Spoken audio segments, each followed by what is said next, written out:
Mga kabuting-ting, meron tayong gagawin dito na isang Honor X 7A. Ayan, ang problema nito, ayan, kita naman, di ba? May basag yung screen. At ito yung kanyang nangyari. Ayan, oh. May guhit siya na horizontal saka vertical. Ngayon, kapag ganyan, change LCD na kayo.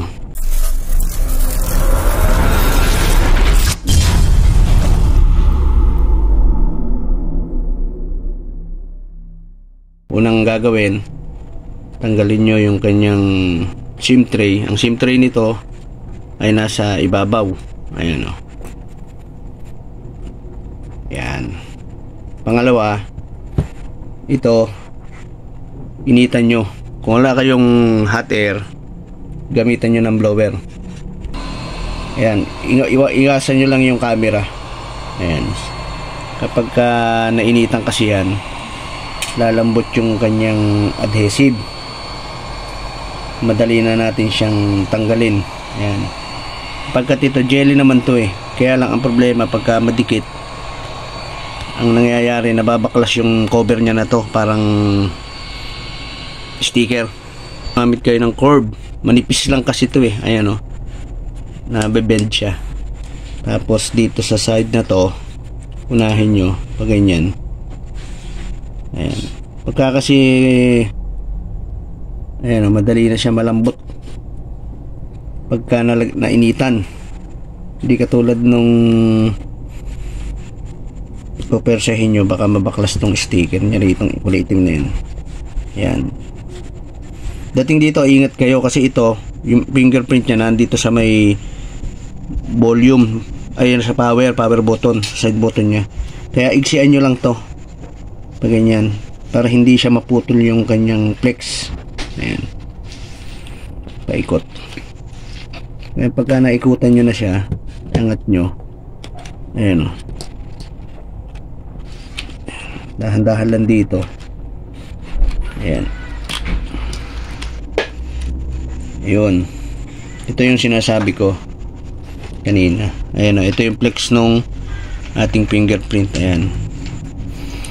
Ngayon tatanggalin natin yung tornilyo, lahat ng tornilyo na yan, sapagkat iaangat naman natin yung side cover kasama to, kasama yung cover ng board, buong na yan, buong cover sama yung side. Kaya kailangan tanggalin nyo lahat yung kanyang tornilyo. Ayan, shout out dun sa may-ari, kay Mark Panisa. Ayan, marami na pong napagawa sa atin yan, kaya ngayon nagtiwala na naman. Salamat, Mark Panisa. Ayan. Ngayon pagka natanggal nyo na lahat yung tornilyo, yung side cover naman ang iaangat natin, kaya tinanggal natin yung kanyang SIM holder. Ayan. Okay. Ngayon pagka natanggal nyo, gamitin nyo ulit yung curve dito sa may gilid na yan. Pag ganyan, isuot nyo lang siya, tapos medyo itulak nyo napagkat meron siyang lock. Ayan. Ako ang ginagamit ko, kuko, pag ganyan.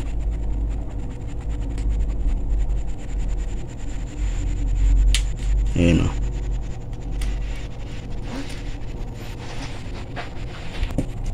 ayan, tuloy-tuloy na yan paikot. Ayun, narinig yung tumutunog-tunog, tatanggal na siya sa pagkalak. Pagbabalik ganun din. Ngayon ito, iangat nyo to. Ayan, tulak nyo tong camera, tapos ito hilahin nyo. Ayan, cover nung ating fingerprint, tapos sungkitin nyo siya. Ayan, yun. Okay. Ngayon kapag natanggal nyo na yung tornilyo, na iangat nyo na yung side cover, yung sa frame nya, ito, iangat nyo siya, iangat nyo yan, tapos ito hilahin nyo siya ngayon pag ganyan. Ayan. Tapos ngayon ito tatanggalin natin to sapagkat tanggalin na lang natin ang buo para walang maging istorbo, kasi ang flex ng LCD dito mga kabuting-ting, dalawa to, sama yan dito. Ngayon, isang tip ko sa inyo, ito tulad yan, basag-basag yung screen, di ba? Pag sinungkit nyo yung gilid nyan, maaaring mabasag. Ang gawin nyo, lagyan nyo siya ng tape gilid para hindi tumalsik yung bubog. Ganyan, para kapag sinungkit nyo, hindi siya makadisgrasya ng mata. Tatalsik kasi yan ayan tapos gupitin nyo na lang yung gilid para sakto siya. Ngayon, iangat nyo to, ayan, tapos dito, ayan, dito ngayon sungkitin nyo ulit siya ng curve, ayan, sa gilid, para maiangat natin yung ating LCD. Ayan paikot dyan.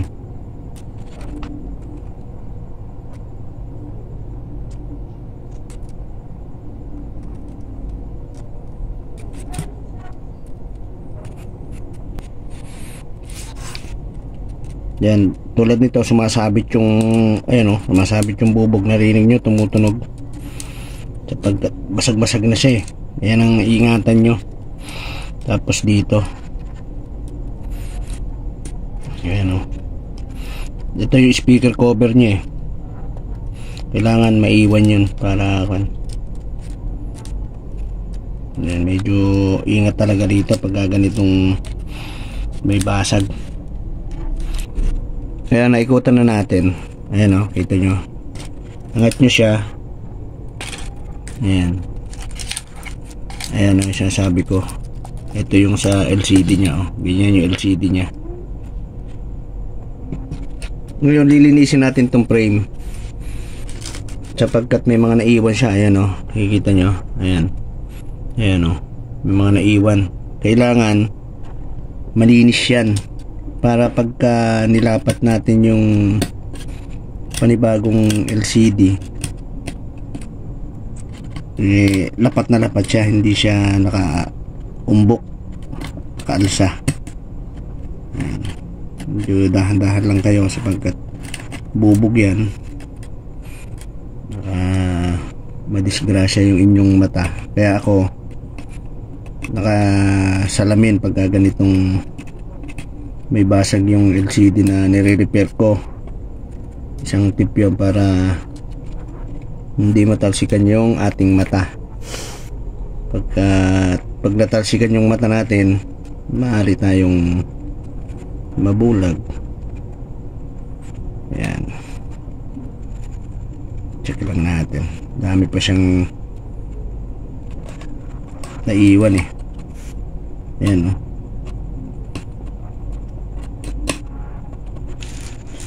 Ngayon nalinis na natin, ito ngayon yung ipapalit natin. Ayan ito yung luma, same siya, di ba? Ayan, ngayon ang gagawin nyo pag ganyan, testing lang to hindi pa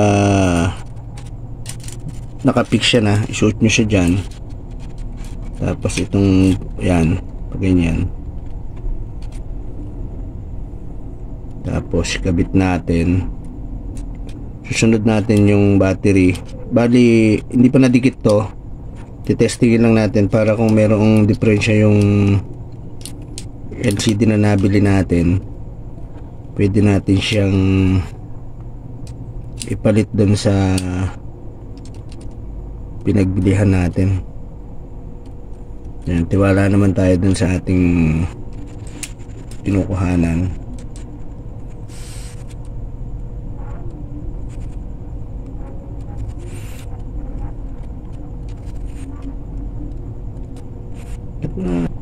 Ayan, ngayon ikabit natin yung battery. Tapos bali i-on natin siya, i-check natin kung good yung ating LCD na binili.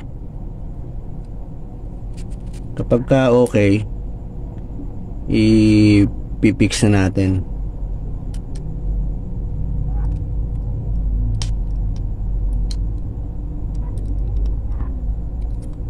Okay, on natin.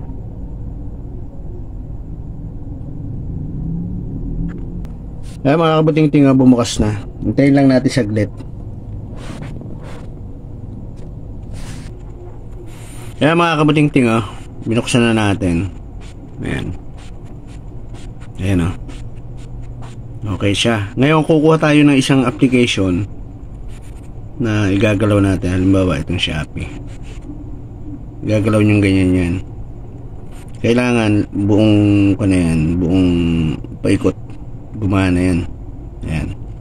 Ayan, nakikita nyo bawat application na tamaan gumagalaw siya, diba? Ayan, sabihin kapag kaganyan okay yung ating LCD. Ayan, contact yung kinuha natin. Ayan, okay. Ayan, tignan natin yung camera. Pangalawa, i-check nyo yung camera nyan kung okay. Ayan, linaw nya. Okay, face reveal. Okay, nakasalamin tayo. Okay, ngayon gagawin natin, ipipix na natin, i-off na natin.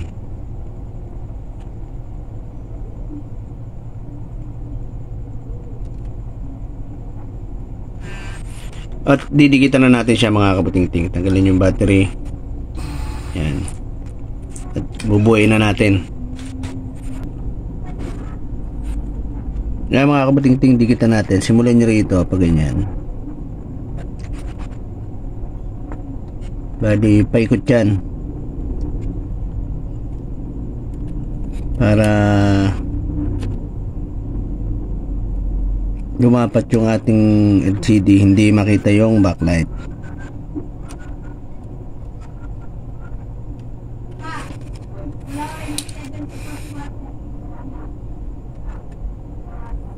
Yan, ikutan nyo lang na ganyan. Di baling sumobra, okay lang yan, malilinis yan. Lalabas yung dikit nyan pagka sobre. Pag lang kulang, kapag kataangat yung ating LCD.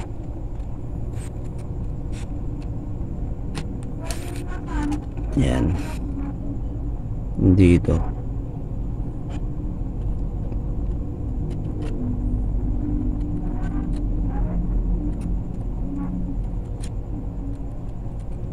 Yan.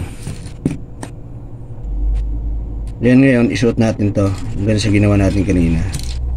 Suot nyo dyan. Suot nyo itong flex. Yan.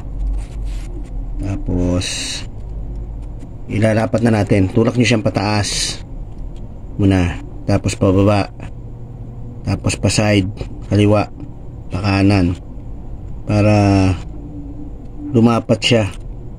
Ayan. Okay, para lapat na lapat siya. I-double check nyo yung sulok na sulok dyan. Ayan, para hindi siya nakaangat. Bakit mo? Ngayon, ikabit na natin tong i-fix na natin. Ayan. Tapos isusunod natin yung dito sa likod, tsaka yung cover ng battery, para dito ububuin na natin to mga kabuting-ting. Good yung ating, ayan, ganyan lang gawin nyo dyan. Tapos check nyo mamaya kung ayan, kailangan, ayan, rapat na rapat din yan para hindi nakaangat. Ngayon ibabalik na natin yung ating mga tinanggal tulad ng plastic. Ayan, para yung battery natin merong suporta. Ayan. Ayan, ikabit natin kasi kailangan mga kabuting-ting itong plastic na to para hindi mag-ground yung ating battery. Ayan, kailangan lapat na lapat yan. Tapos ito, huwag niyong kakalimutan cover nung ating fingerprint. Yan dito. Ngayon, una nyong ikabit ito. Yan. Angat nyo yung camera. Tapos maganda siguro kung hindi nyo matansya, tanggalin nyo. Yan. Tapos ilagay nyo tong cover. Yan. Suot nyo lang na ganyan. Lalapat na yan eh. Ayan. Bali pag ganyan siya. Yan.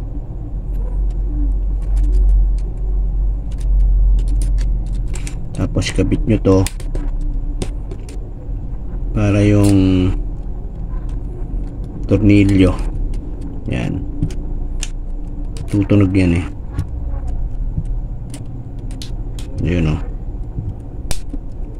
Yan. Tapos check nyo muna to kung gumagana pagka kayo yung nagkakabit bago nyo siya itornilyo ng maayos. Ngayon ikabit natin yung mga tornilyo, yung mga tinanggal natin. Lahat nung tinanggal natin ibabalik natin yan mga kabutingting. Lahat ng tornilyo na kinabit natin para lahat yan merong kaukulan eh. Kaya ikinabit yan.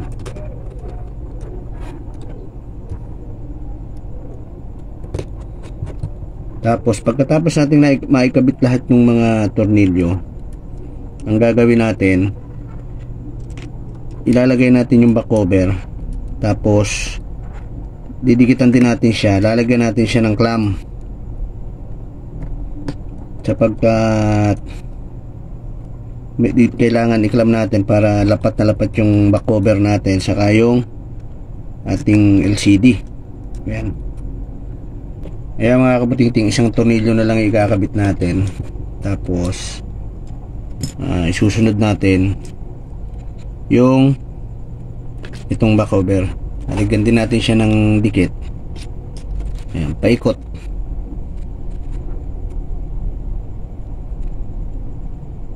Para hindi siya mangat. Tapos lalagyan natin siya ng clamp.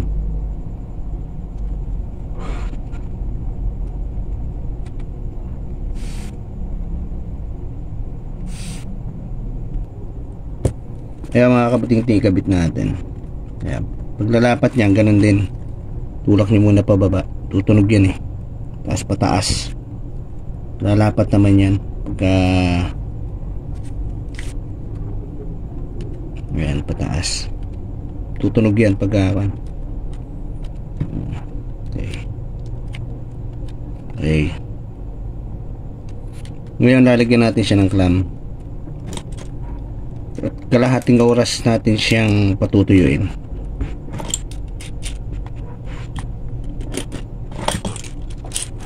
Yung higpit niya katamtaman lang. Tapos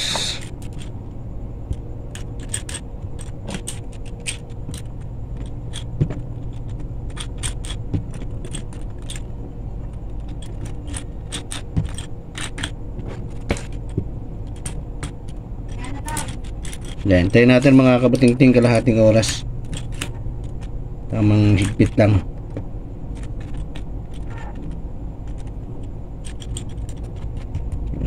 Okay, kalahating oras mga kabutingting. Ay mga kabutingting, kalahating oras. Ang ituturo ko naman sa inyo ay yung pinale. Yung paglilinis nitong LCD. Yan. Dito sa gilid pa ganyan, kamay lang yung mga sumobra, yan, paikot. Tapos sa likod ganun din.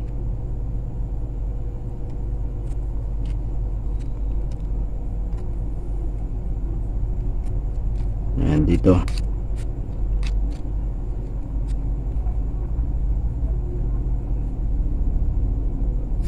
Ngayon panlilinis nyo rito, alcohol lang, pwede na yan.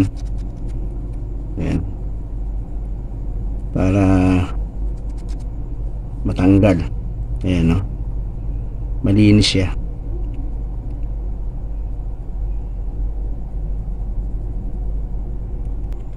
Ayan mga kapatingting, nalinis na natin o. I-on natin. Tayo lang natin saglit. Ayun o, lumabas na yung Honor. Yan. Tapos yan. Okay, hintayin lang natin saglit. Ting o.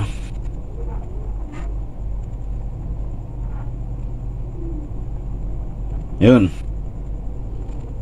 Yan o. Yan, soft touch. Okay na.